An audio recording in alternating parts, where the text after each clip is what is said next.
तो कहानी की शुरुआत इटली शहर से होती है। यहाँ हम लोरेंजो नाम के गैंगस्टर और उसके बेटे को देखते हैं जो कि कार से अपनी वाइनरी की तरफ जा रहा होता है। असल में लोरेंजो गैंगस्टर होने के साथ साथ वाइन बनाने का काम भी करता है ताकि वो अपने ब्लैक मनी को वाइट कर सके। जब वो वाइनरी में आता है तो उसे अपने आदमियों की लाशें दिखाई देती हैं जिन्हें किसी ने बुरी तरह मार दिया था। तभी लोरेंजो की नजर अपने एक आदमी पर जाती है जो कि बहुत ही डरा हुआ था। इधर लोरेंजो अपने बेटे को कार में रुकने का कहता है और फिर अपनी गन निकालकर कार से बाहर आ जाता है। तब लोरेंजो का आदमी उससे कहता है कि हमारे लोगों को बेरहमी से मारने वाला अंदर बैठा हुआ है। जिसके बाद लोरेंजो और उसका आदमी अंदर जाता है। यहाँ हर तरफ लाशें पड़ी हुई थीं, जिन्हें देखकर लोरेंजो हैरान रह जाता है और सोचता है कि आखिर अकेला आदमी इतने सारे लोगों को एक साथ कैसे मार सकता है। अंदर जाने के बाद लोरेंजो कुर्सी पर बैठे हुए एक आदमी को देखता है। इस आदमी का नाम रॉबर्ट है जिसने लोरेंजो के सभी लोगों को मारा था। यहाँ लोरेंजो का एक आदमी रॉबर्ट के सिर पर गन पॉइंट करके खड़ा हुआ था, लेकिन रॉबर्ट के चेहरे पर बिल्कुल भी डर नहीं दिख रहा था। तभी लोरेंजो रॉबर्ट से कहता है कि मुझे यकीन नहीं हो रहा है कि तुमने अकेले इतने सारे लोगों को मारा है। साथ ही वो उससे पूछता है कि आखिर तुम यहाँ तक कैसे पहुँचे और तुम मुझसे क्या चाहते हो। जिस पर रॉबर्ट कहता है कि तुमने एक ऐसी चीज चुराई है जो तुम्हारी नहीं थी, इसलिए अच्छा होगा कि तुम मुझे वो चीज लौटा दो। जिस पर लोरेंजो कहता है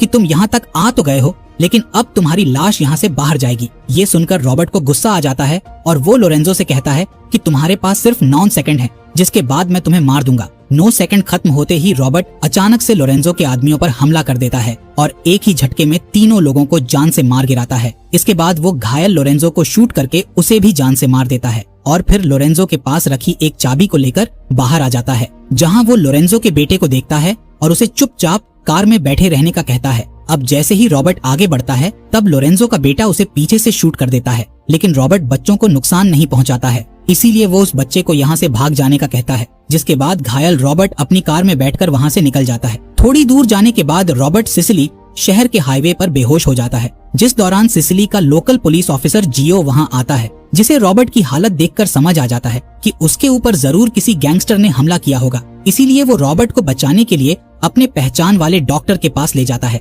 इसके बाद हम डॉक्टर एंजो को देखते हैं जो रॉबर्ट की बॉडी से गोली निकालकर उसका इलाज करते हैं। कुछ समय बाद रॉबर्ट को होश आ जाता है। तब एंजो उससे कहता है कि एक पुलिस ऑफिसर तुम्हें यहाँ लाया था। साथ ही वो उससे पूछता है कि वो अच्छा इंसान है या बुरा इंसान, जिस पर रॉबर्ट जवाब देता है कि मुझे नहीं पता। अब रॉबर्ट बेड से उठने की कोशिश करता है और अपने घर जाने का कहता है, जिस पर एंजो उससे कहता है कि अभी तुम्हें आराम की जरूरत है, इसलिए तुम्हें अभी कहीं नहीं जाना चाहिए। अब 3 दिन बाद रॉबर्ट की हालत में सुधार आता है और वो एंजो के घर से बाहर आ जाता है। तब एंजो उसे एक छड़ी देता है ताकि वो उसकी मदद से चल सके। साथ ही वो रॉबर्ट से कहता है कि तुम चाहो तो हमारा ये छोटा सा सिसिली शहर घूम सकते हो। तब रॉबर्ट शहर में घूमने के लिए चला जाता है, जहाँ वो एक कैफे को देखता है और कॉफी पीने के लिए कैफे के अंदर बैठ जाता है। इधर रॉबर्ट सबसे पहले अपनी टेबल पर कुछ टिश्यू पेपर बिछाता है क्योंकि उसे साफ सफाई से रहना पसंद है।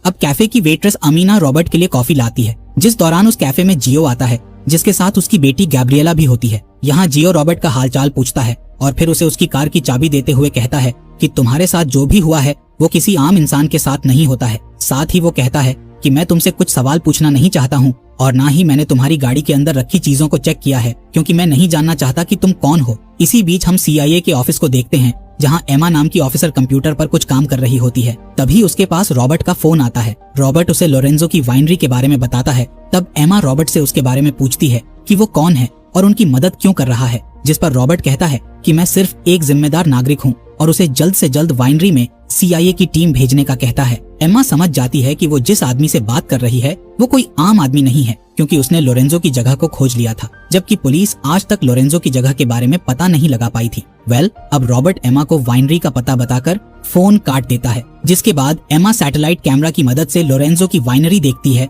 और अपने बड़े ऑफिसर्स को इस बारे में बता देती है। अगले दिन हम रॉबर्ट को शहर में टहलते हुए देखते हैं और वो शहर में रहने वाले लोगों से दोस्ती भी कर रहा होता है। रात होने पर जब रॉबर्ट सो रहा होता है तब उसे बार बार यही याद आता है कि किस तरह उसने वाइनरी में घुसकर सभी लोगों को बेरहमी से मार दिया था। इस वजह से उसे नींद भी नहीं आती है और वो बहुत परेशान हो जाता है। अगले दिन रॉबर्ट कैफे में जाता है, जहाँ वो देखता है कि कैफे का ओनर एक लड़के को लिफाफा दे रहा है। ये लड़का उस लिफाफे को मार्को नाम के एक लड़के को दे देता है। मार्को को देखकर लग रहा था कि वो यहाँ के लोगों से हफ्ता वसूल करता है और उन्हें परेशान करता रहता है। खैर, अब अमीना रॉबर्ट के पास आती है और उसे कॉफी देते हुए उससे बात करने लगती है। इसी तरह अमीना और रॉबर्ट की दोस्ती हो जाती है और अब शहर के लोग भी रॉबर्ट को जानने लगते हैं। एक दिन जब रॉबर्ट शहर की गलियों में टहल रहा होता है, तब वो मार्को को एंजेलो नाम के आदमी की दुकान में देखता है। यहाँ मार्को एंजेलो से हफ्ता मांग रहा था, पर एंजेलो की दुकान अच्छी नहीं चल रही थी, जिस वजह से उसके पास पैसे नहीं थे। तब मार्को उसे बुरी तरह पीटने लगता है और उसे अगले हफ्ते आकर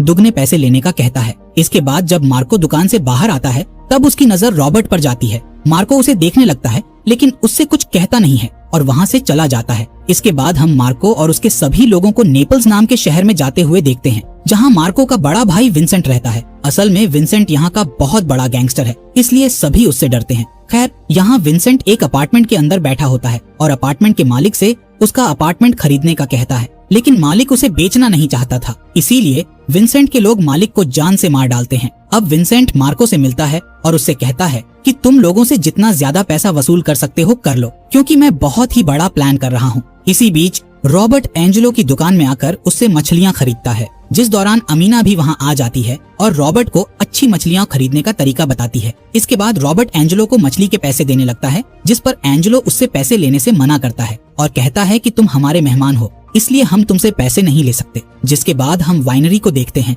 जहाँ एमा अपनी पूरी टीम के साथ आ चुकी थी। यहाँ उन्हें काफी ज्यादा ड्रग्स मिलता है और लोरेंजो का बहुत सारा ब्लैक मनी भी होता है। यहाँ एमा का बॉस फ्रैंक इतना सब कुछ देखकर हैरान था कि आखिर उन्हें लोरेंजो की इस जगह के बारे में पहले पता क्यों नहीं चला। यहाँ फ्रैंक एमा से कहता है कि तुमको जिसने भी इस जगह के बारे में बताया था, उसकी पूरी डिटेल्स निकालो, क्योंकि उसके पास और भी इंफॉर्मेशन होंगी। इसी बीच एंजो रॉबर्ट के घाव को देखता है और उससे कहता है कि अब तुम पूरी तरह से ठीक हो चुके हो। तभी रॉबर्ट एंजो से पूछता है कि मुझे गोली लगी थी, जिसके लिए पुलिस केस होना चाहिए था, फिर भी तुमने और जियो ने पुलिस वालों को मेरे बारे में क्यों नहीं बताया। तब एंजो कहता है कि मैंने तुमसे पूछा था कि तुम अच्छे इंसान हो या बुरे, जिस पर तुमने कहा था कि तुम्हें नहीं पता, और ऐसा सिर्फ एक अच्छा इंसान ही बोलता है। इसके बाद रॉबर्ट अपने सामान को पैक करता है और वहाँ से जाने लगता है। इसी बीच वो शहर के सभी लोगों को भागते हुए देखता है। तब उसे पता चलता है कि मार्को के लोगों ने एंजेलो की दुकान को जला दिया है। अपनी दुकान को जलता हुआ देखकर एंजेलो बहुत रोता है और अपनी दुकान के अंदर जाने लगता है।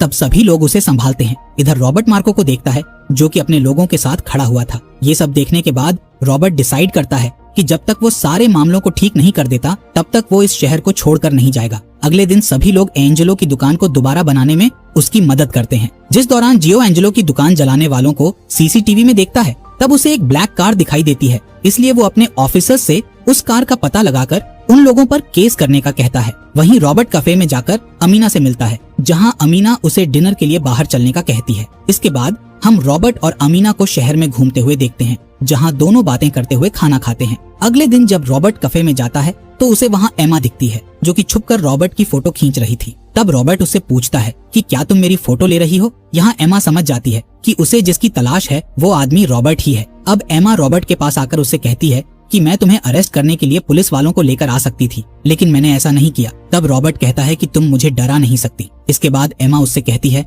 कि उस वाइनरी में हमें बहुत सारी लाशें मिली थी, क्या तुमने उन सबको मारा था। तब रॉबर्ट कहता है कि मैं एक बूढ़ा आदमी हूँ और मुझमें लोगों को मारने की ताकत नहीं है। अब एमा रॉबर्ट को इसी शहर में रुकने का कहकर वहाँ से चली जाती है। दूसरी ओर हम जियो को देखते हैं, जो अपनी बेटी गैब्रिएला को स्कूल से लेने के लिए आया था। तभी उसके पास मार्को के आदमी का फोन आता है, जो कि उसकी बेटी को मारने की धमकी देता है। यहाँ जियो एक टीचर से गैब्रिएला के बारे में पूछता है, जो बताती है कि कुछ समय पहले गैब्रिएला को आपके ऑफिसर लेकर चले गए। ये सुनकर मार्को सीधे अपने घर में जाता है, जहाँ मार्को अपने लोगों के साथ बैठा हुआ था। अब मार्को जियो को बुरी तरह पीटता है और धमकी देता है कि अगर अब तुमने मेरे काम में दखल दिया तो मैं तुम्हारी पूरी फैमिली को मार दूंगा। इसके बाद जियो अपना इलाज करवाने के लिए एंजो के पास जाता है। जियो के जाने के बाद रॉबर्ट एंजो से पूछने की कोशिश करता है कि जियो की यह हालत किसने की, जिस पर एंजो बताता है कि ये काम यहाँ के गैंगस्टर्स का है। अब रॉबर्ट यहाँ के गैंगस्टर्स से लड़ने का डिसाइड करता है, इसलिए वो अपनी फाइटिंग की प्रैक्टिस करना शुरू कर देता है। जिस दौरान एमा उससे मिलने आती है और उसे कहती है कि मैंने तुम्हारे बारे में जानकारी निकालने की कोशिश की,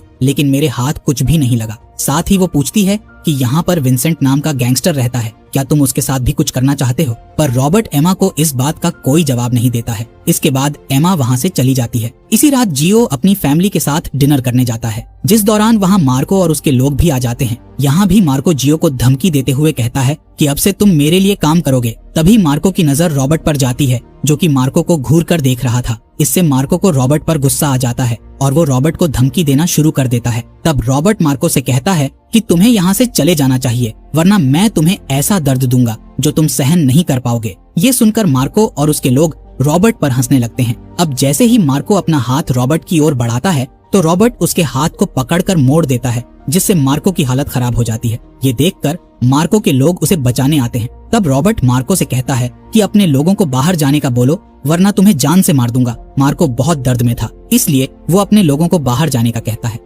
अब रॉबर्ट मार्को को उसकी गन टेबल पर रखने का कहकर उसे भी यहाँ से जाने का कहता है। अब क्योंकि मार्को की शहर के लोगों के सामने इंसल्ट हुई थी, इसीलिए वो रॉबर्ट को जान से मारने का सोचता है और अपने लोगों से कहता है कि हम सबसे पहले उस बूढ़े को मारेंगे और बाद में उस कैफे में बैठे हुए सभी लोगों को मार देंगे। इसी बीच एक कार अनबैलेंस होकर मार्को की तरफ आती है और उसके एक आदमी को टक्कर मारकर उसे मार डालती है। तभी वहाँ रॉबर्ट आता है, यानी कि वो कार रॉबर्ट ने ही भेजी थी। यहाँ रॉबर्ट मार्को के दूसरे आदमी को भी मार डालता है, जिसके बाद मार्को अपना चाकू निकालकर रॉबर्ट के पास आता है, लेकिन रॉबर्ट उसे पकड़ लेता है और उसकी बॉडी में कई बार चाकू से अटैक करता है, जिससे मार्को की मौत हो जाती है। अगली सुबह पुलिस को मार्को और उसके 2 लोगों की लाश मिलती है। यहाँ पुलिस को मार्को के पास कुछ ड्रग्स भी मिलते हैं। इसी दौरान रोम शहर में एक बड़ा ब्लास्ट होता है। तब लोगों को पता चलता है कि गैंगस्टर्स ने ड्रग्स बेचकर जो पैसे कमाए थे, उन्हीं पैसों से उन्होंने ब्लास्ट करवाया है। इधर फ्रैंक एमा को कॉल करके पूरी सच्चाई का पता लगाने का कहता है, क्योंकि ये ड्रग्स का मामला था और ये केस भी लोरेंजो की वाइनरी से जुड़ा हुआ था।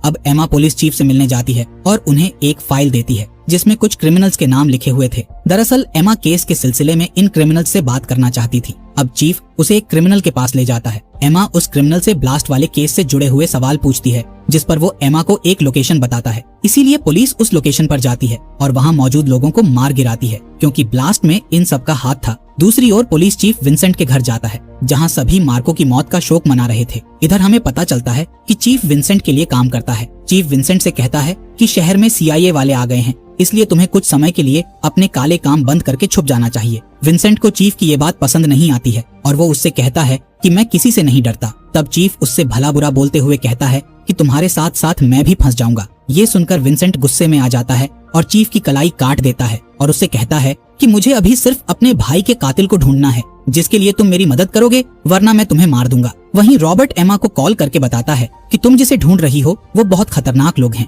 इसलिए तुम्हें संभल कर रहना होगा। इसके बाद एमा अपनी कार के पास जाने लगती है, जिस दौरान उसकी कार ब्लास्ट हो जाती है और एमा बुरी तरह घायल हो जाती है। अब फ्रैंक एमा से मिलने हॉस्पिटल जाता है और उससे कहता है कि मैं जल्द ही पूरी सच्चाई का पता लगा लूंगा। वहीं विंसेंट अपनी टीम के साथ सिसिली शहर में आता है, जहां वो जियो को पकड़ता है और उसे एक चौराहे के बीचों बीच लाकर बैठा देता है, जिसके बाद वो सबको चिल्लाकर पूछता है कि मेरे भाई को किसने मारा था। विंसेंट की आवाज सुनकर सभी लोग बाहर आ जाते हैं। तब विंसेंट सबसे कहता है कि मेरे भाई का कातिल अगर मेरे सामने नहीं आया तो मैं जियो को मार दूंगा और फिर एक एक करके यहाँ मौजूद सभी लोगों को मार दूंगा। जिसके बाद वो जियो के कान के पास गोली चला देता है, जिससे रॉबर्ट चिल्लाकर उससे कहता है कि मैंने तुम्हारे भाई को मारा है, क्योंकि वो इन लोगों को परेशान करता था। तभी रॉबर्ट विंसेंट के सामने आता है और उसके हाथ में 2 गन्स होती हैं। वो विंसेंट से कहता है कि तुम मुझे मारना चाहते हो तो मार दो, लेकिन मुझे यहाँ मत मारना। जिस पर विंसेंट कहता है कि तुम्हें मारने के लिए इससे अच्छी जगह कोई नहीं हो सकती, क्योंकि मैं इन लोगों को सबक सिखाना चाहता हूँ